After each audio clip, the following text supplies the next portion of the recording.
अंबर तले जग रहे हम तेरे आंचल तले रहते हैं। दुनिया में हम ही अकेले हैं जो माटी को माँ कहते हैं, माटी को माँ कहते हैं।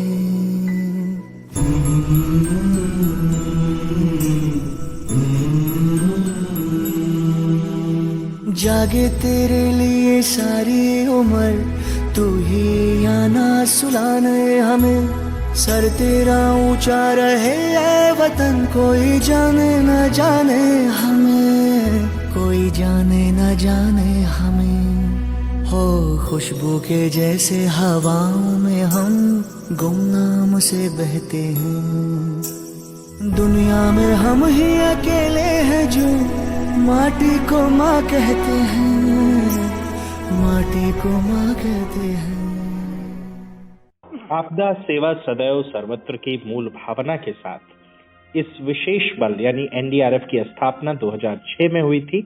आज हमारे साथ है एनडीआरएफ के उत्तर प्रदेश यूनिट के प्रमुख श्री मनोज कुमार शर्मा जी, जिनसे हम जानेंगे कि एनडीआरएफ हमें आपको आपदाओं से सुरक्षित रखने में किस प्रकार अपना योगदान कर रही है। मनोज जी, आपका बहुत बहुत स्वागत है। सबसे पहले तो हमारे श्रोता ये जानना चाहेंगे कि एनडीआरएफ है क्या और ये कैसे कार्य करता है। सबसे पहले मैं आपके श्रोताओं को अपनी तरफ से सादर अभिवादन करना चाहूंगा। और आपने बहुत ही महत्वपूर्ण सवाल सुना है। जैसा कि आप सबके श्रोता और आप सब लोग मीडिया में अक्सर नारंगी रंग की डांगरी में एनडीआरएफ के सदस्यों को देखते होंगे, तो जो एनडीआरएफ है हमारी, इसका जो फुल फॉर्म है वो है नेशनल डिजास्टर रेस्पॉन्स फोर्स, यानी हिंदी में हम इसको राष्ट्रीय आपदा मोचन बल कहते हैं। के पीछे बनाने का उद्देश्य ये था कि विगत वर्षों में काफी बड़ी बड़ी आपदाएं हमारे देश ने झेली थी, जिसमें 1999 का उड़ीसा का तूफान था। सन 2001 में गणतंत्र दिवस यानी 26 जनवरी के दिन गुजरात में एक बहुत बड़ा भूकंप आया था। और आपको ध्यान होगा कि 2004 में काफी वर्ष पहले एक सुनामी भी आई थी, जिसमें काफी बड़े पैमाने पर जानहानि हुई थी। तो इसी उद्देश्य को रखते हुए भारत सरकार ने एक राष्ट्रीय आपदा प्रबंधन अधिनियम लागू किया था 2005 में, और उसके फलस्वरूप 2006 में राष्ट्रीय आपदा मोचन बल यानी एनडीआरएफ की स्थापना हुई।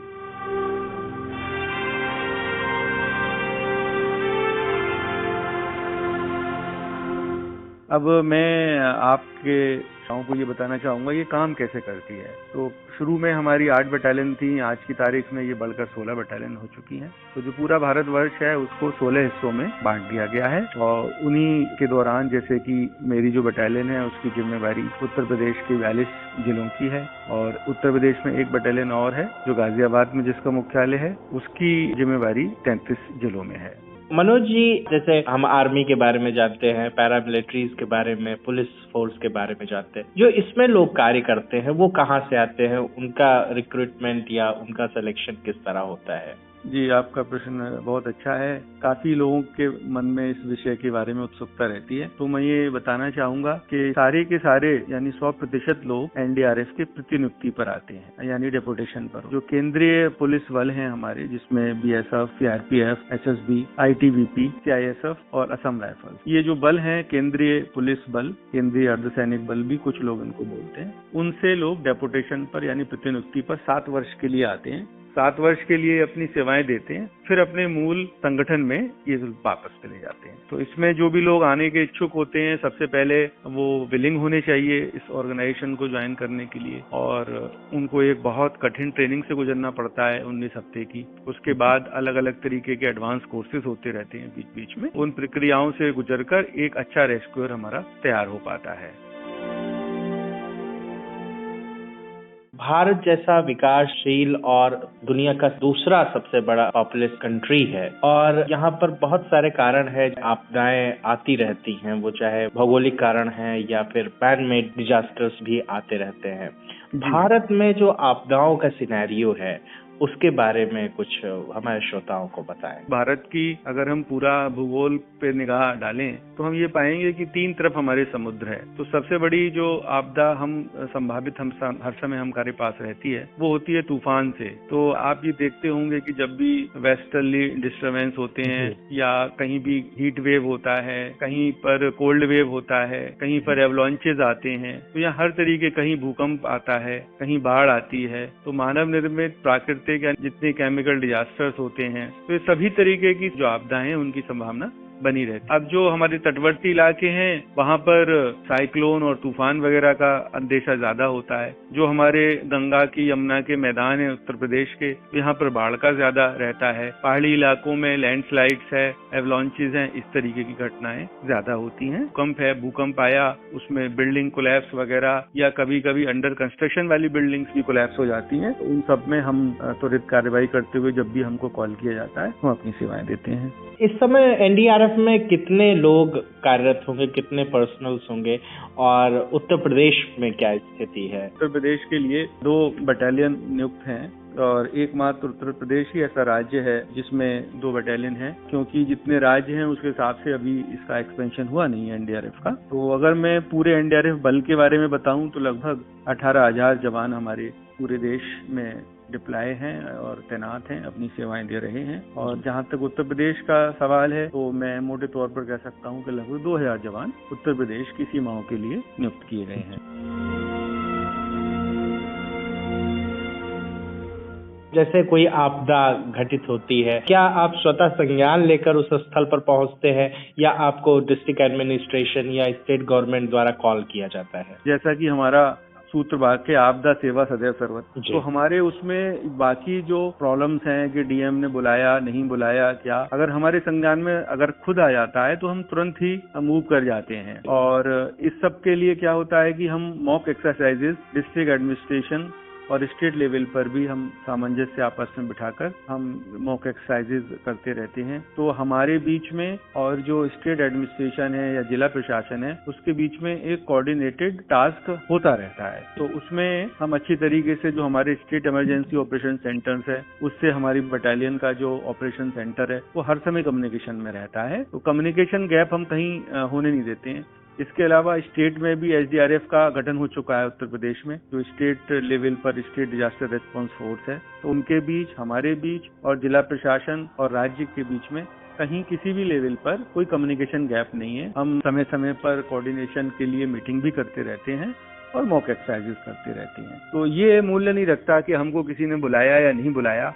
आपदा है और हमारे संज्ञान में आ गया है तो तुरंत हम स्थानीय प्रशासन को सूचित करके खुद भी चले जाते हैं। आपदाएं तो आती रहती हैं, पर जागरूकता के कारण, जागरूकता एक ऐसा हथियार है या एक ऐसा टूल है जिसके कारण हम उसके इम्पैक्ट को मिनिमाइज कर सकते हैं। तो मनोज जी, इस बारे में आपका क्या कहना है और किस तरह एनडीआरएफ जागरूकता के कार्यक्रम करती है? आपने बहुत ही इस चर्चा का बहुत ही महत्वपूर्ण प्रश्न आपने पूछा है। जागरूकता बहुत जरूरी है क्योंकि सावधानी हटी दुर्घटना घटी, जैसे कि हम सड़क पर चलते हैं तो हम जगह जगह लिखा पाते हैं इस वाक्य को। तो जागरूकता के लिए हमारा जो बल है वो बहुत ही ज्यादा सचेत है और बहुत एक्टिवली हम इस चीज को कर रहे हैं। सबसे पहले तो हम स्कूल सेफ्टी प्रोग्राम चला रहे हैं। हमारे क्षेत्र में हम अधिक से अधिक स्कूलों के साथ एंगेजमेंट करके छोटे बच्चे, जो आज तो बच्चे हैं, आज तो छात्र छात्राएं हैं, लेकिन कल के भावी नागरिक हैं, वो अलग अलग पोजीशंस पर आगे भविष्य में आकर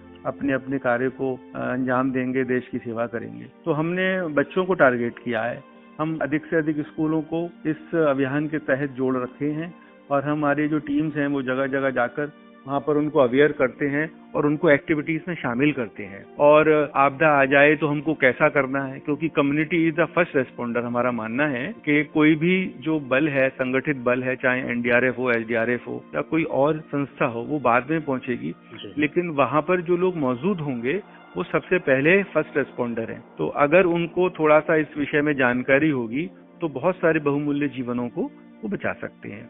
तो हम स्कूलों के बीच में इस तरीके की एक्टिविटी करते हैं। जो हमारे अलग अलग तरीके के स्टेक होल्डर हैं, जैसे कि मैं आपको कहूँ उद्योगों में जिसमें जोखिम ज्यादा है, जैसे हमारे इंडियन ऑयल है, gas authority of India limited है, भारत पेट्रोलियम है, रेलवेज है, एयरपोर्ट अथॉरिटी ऑफ इंडिया है, या जो और इस तरीके की इंडस्ट्रीज हैं कि जिसमें थोड़े घातक रसायन का निर्माण होता है या कुछ घातक रसायनों का इस्तेमाल होता है, और जिनसे कहीं कोई दुर्घटना होने के बावजूद कि हमको अंदेशा रहता है कि कोई जनहानि हो सकती है, तो उन लोगों के साथ में हम एनटीपीसी के साथ में भी हम अलग अलग तरीके की टेबल टॉप एक्सरसाइजेज और मॉक एक्सरसाइजेज करते हैं। इसके अलावा बड़े पैमाने पर हम जिला प्रशासन के स्तर पर भी उनके लोगों को ट्रेनिंग भी देते हैं, जो जिला प्रशासन में आपदा प्रबंधन से जुड़े हुए लोग हैं या और तरीके की ऑर्गेनाइजेशन जैसे एनसीसी है, एनएसएस है, आपदा मित्र है, नेहरू युवा केंद्र के वॉलंटियर्स हैं, उन लोगों को भी हम ट्रेनिंग देते हैं। इसके अलावा जहां पर भी हमारे को कोई संस्था या एनजीओ या और कोई यूनिवर्सिटीज या और तरीके के संगठन जिसमें कि मैन पावर ज्यादा जुड़ी हुई रहती है, उन संगठनों की तरफ से हमारे पास कभी भी कोई रिक्वेस्ट आती है तो हम सहर्ष उसको स्वीकार करके और हम उनके साथ में भी मॉक एक्सरसाइजेज और कैपेसिटी बिल्डिंग प्रोग्राम चलाते हैं। हम अपनी तरफ से पूरा प्रयास कर रहे हैं कि हमारी जो क्षमता है हम उससे ज्यादा कम्युनिटी का पार्टिसिपेशन हो, लोगों में जागरूकता फैले और कम से कम जन धन की हानि हो, ये हमारा उद्देश्य है और इसी प्रयास में हम लगे हुए हैं। शर्मा जी, अभी आपके बल ने अपना स्थापना दिवस 19 जनवरी को मनाया। जिस तरह सेना के जवान जो है सीमाओं पर दुर्गम इलाकों में हमारी सेफ्टी और सिक्योरिटी करते हैं जान पर खेलकर, उसी तरह आप भी जब हम देखते हैं कि भयानक बारिश हो रही है, अतिवृष्टि हो रही है, लैंडस्लाइड्स हो रहे हैं, तूफान आ रहे हैं जिनको हम टीवी के स्क्रीन पर देखकर एकदम सहम जाते हैं, उसमें भी आप जो है खड़े रहते हैं, तो आपको एक तो बहुत बहुत बधाई और बहुत बहुत धन्यवाद। मैं सबसे यही कहना चाहूंगा आपके श्रोताओं से कि हमेशा सतर्क रहें, सुरक्षित रहें, आपदाओं के प्रति सजग रहें और मुश्किल घड़ी में जब किसी आपदा से आपका सामना होता है तो एक दूसरे का सहयोग करें। बाकी तो एनडीआरएफ आपकी सेवा में सदैव तत्पर है और हम अपने कर्तव्य निर्वहन करने के लिए कृत संकल्प हैं। आप जब कभी भी हम ईश्वर से प्रार्थना करते हैं कि कोई इस तरीके की आपदा ना आए तो बहुत अच्छा है, लेकिन कभी ऐसा कुछ होता है तो फर्स्ट रिस्पॉन्डर आप हैं, आप सजग रहेंगे, एक दूसरे की हेल्प करेंगे तो हमारा काम आसान हो जाएगा और हम सदैव आपके साथ हैं। आप निश्चिंत रहिएगा। यही हमारी आप सबके श्रोताओं को शुभकामनाएं देना चाहता हूँ। आपने हमें अपना कीमती वक्त दिया और हमारी बात रखने को मौका दिया, उसके लिए भी आपका मैं बहुत बहुत हृदय से धन्यवादी हूँ। जिस्मों पे वर्दी ना कांधे सितारे,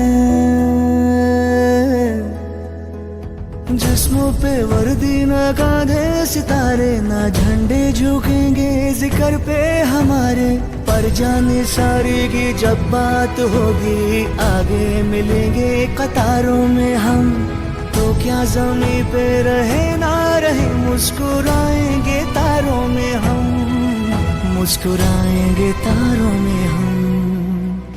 वो बाग हंसता रहे हम जिसे हिंदुस्ता कहते हैं, दुनिया में हम ही अकेले हैं जो माटी को माँ कहते हैं, माटी को माँ कहते हैं, माटी को माँ कहते हैं, हम माटी को माँ कहते हैं, माटी को माँ कहते हैं, माटी को माँ कहते हैं, हम माटी को माँ कहते हैं, माटी को माँ कहते हैं।